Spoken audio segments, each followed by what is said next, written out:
নমস্কাৰ বন্ধু বান্ধৱীসকল, পোনপ্ৰথমে মোৰ চেনেলটোলৈ স্বাগতম জনাইছোঁ আৰু আজি মোৰ জীৱনৰ প্ৰথমটো মিনি ব্লগ কৰিবলৈ গৈ আছোঁ। বলক আজি ভিডিঅ'টো আৰম্ভ কৰোঁ। কেনেকুৱা হয় শেষলৈকে ভিডিঅ'টো চাব বুলি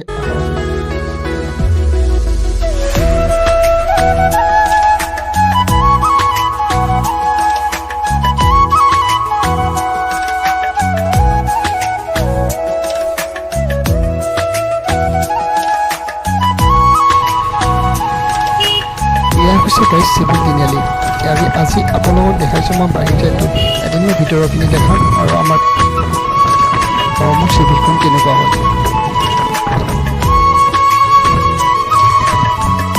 ইয়াতে গাইজ এজন দাদাক লগ পালোঁ। দাদাজনে ধুনীয়া গান আছে, যদি আপোনালোকে এতিয়ালৈকে শুনা নাই শুনিব পাৰে। মই আপোনাক তেওঁৰ ইউটিউব চেনেলৰ লিংকটো মই দি দিম কমেণ্ট বক্সত, আপোনালোকে চাব পাৰে। আছে শুনিব সকলোৱে শ্বেয়াৰ ছাবস্ক্ৰাইব চব অল এভৰিথিং কৰি তো মোৰ ফ্ৰেণ্ডে